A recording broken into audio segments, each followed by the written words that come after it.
Hi, my name is Izabelle Chung. I'm a newsreader and multimedia journalist, and this is Lepas Sekolah.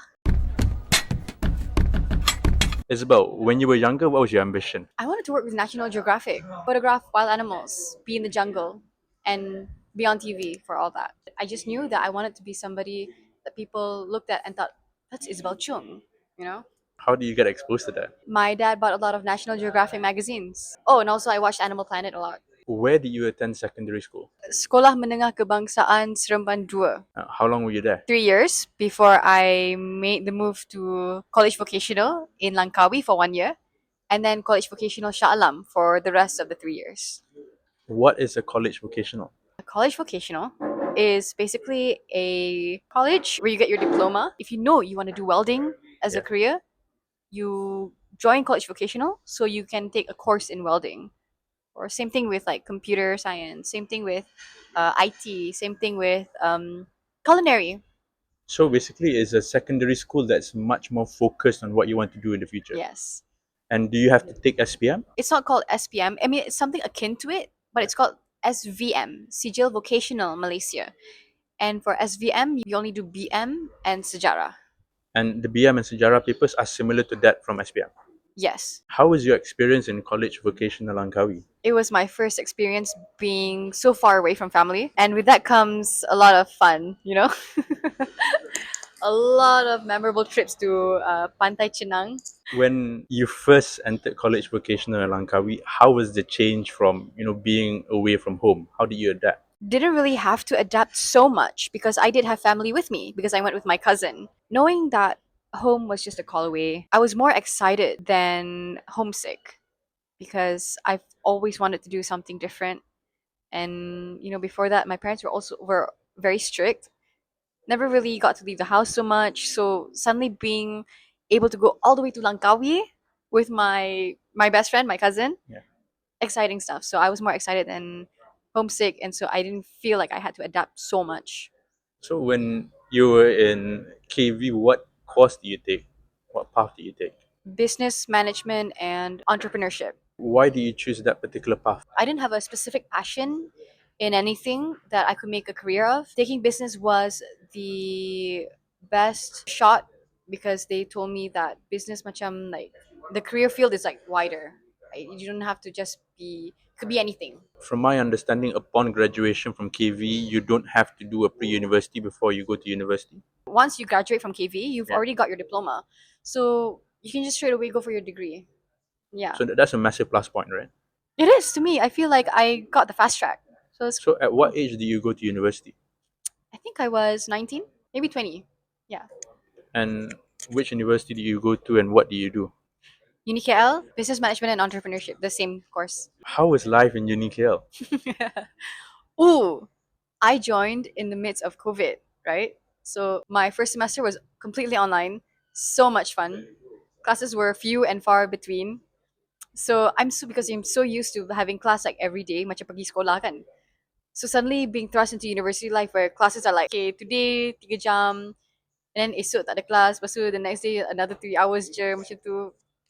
Very nice. I felt so grown up.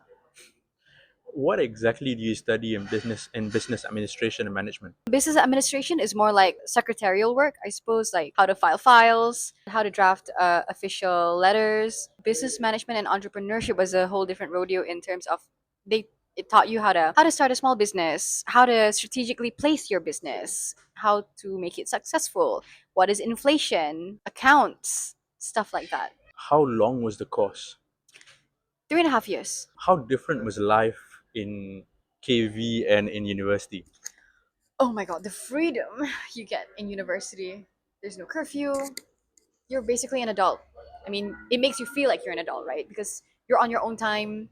You make it to classes by yourself. Nobody is there to push you, like, to wake you up and stuff. So you're completely on your own.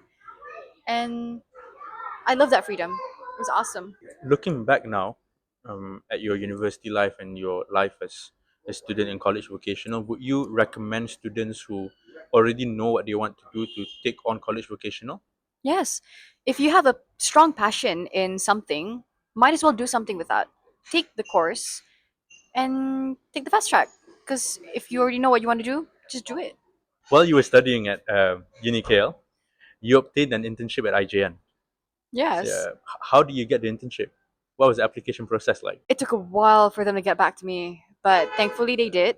I sent them an email through their their website thingy, and luckily there was a spot for me in their medical marketing and tourism department. So So, what do you yeah, do as an intern there? I would follow them around to expos, tolong jaga booth, hand out brochures, explain our health packages, and that was fun.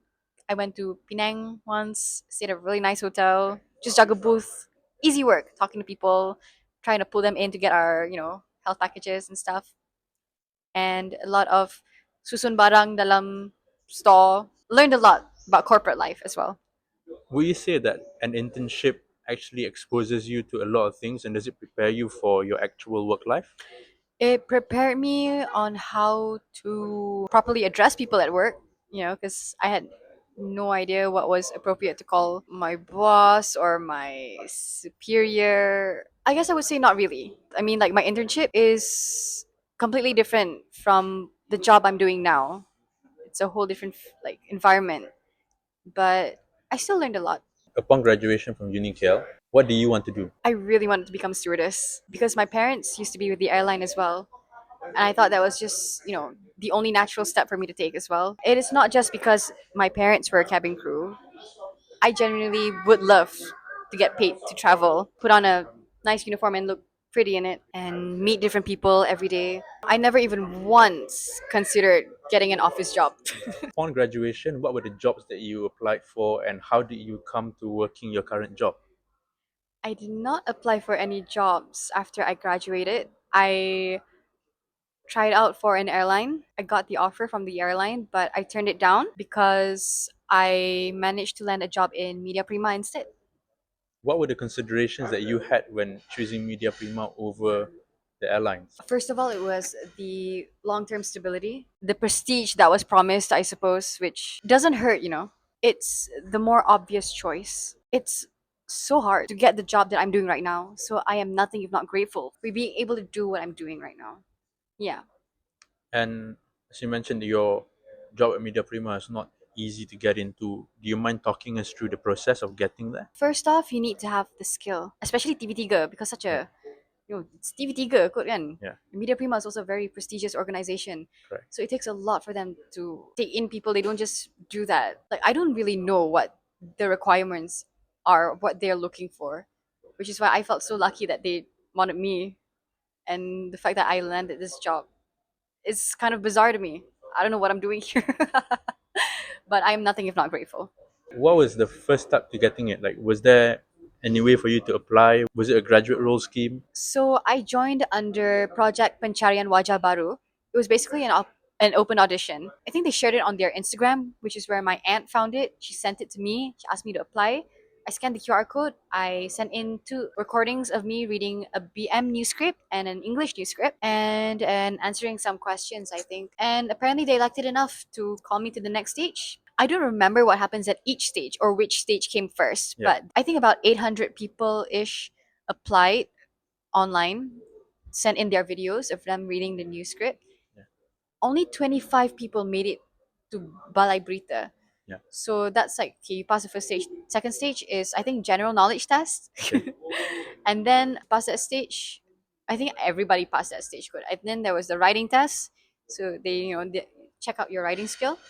And then there was live cross, like a mock live cross where you have to much pretend that you're going live, and reporting something spontaneously, which I felt like I completely flunked. Final stage is when you do a mock reading in front of a teleprompter in the actual studio in front of the camera. They basically wanted to hear like what your voice sounds like, how you read, if your voice is any good or not, how you present yourself on camera. Do you have aura?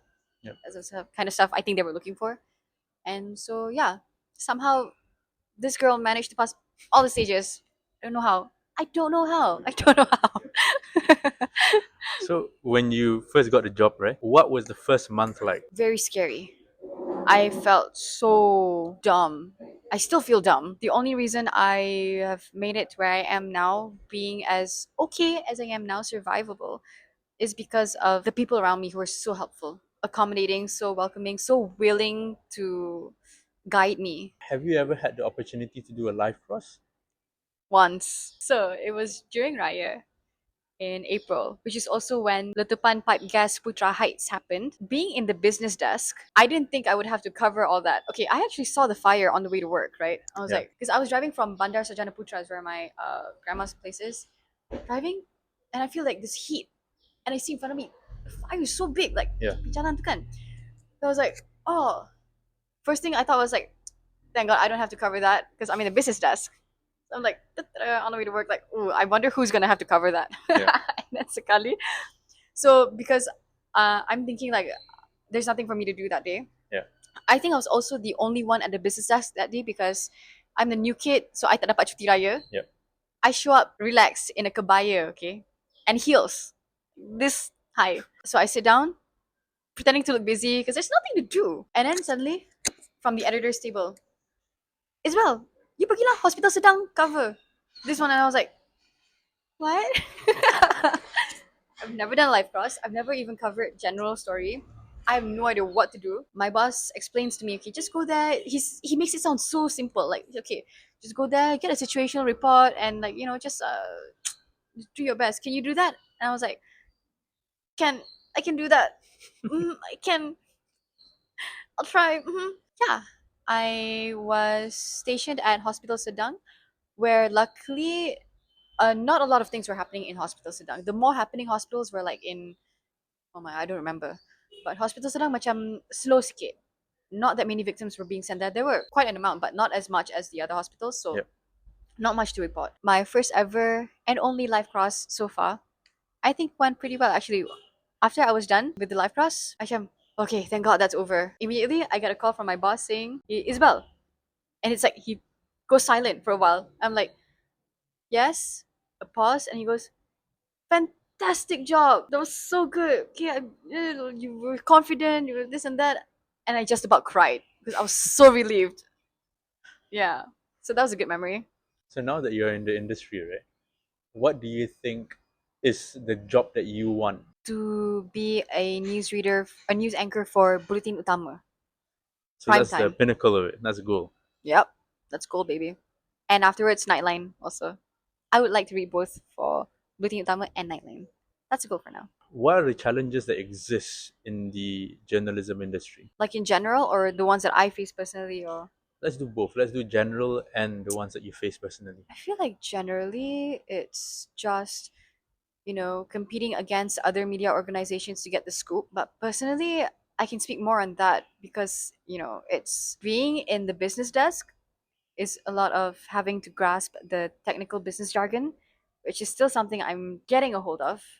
I'll get there eventually though, but it's still quite a lot. Just being able to find your way through each assignment because each assignment is different and it's a lot of being independent and being the least independent person in the world, being thrust into this job and having to do a lot of stuff on your own was definitely a learning process.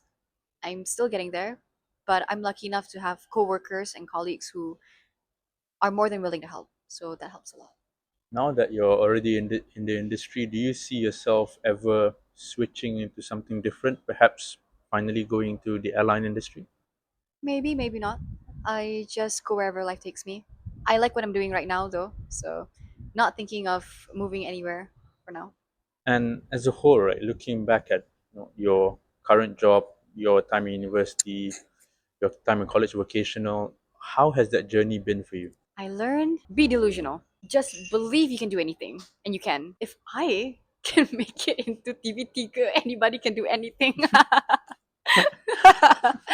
Yeah, be delusional. Go for it. Whatever, man. People who say you can't, know it in your heart that you can, if you want it that bad. Isabel, talking about soft skills, right? It's clear that you come off as a person who is fairly confident in herself.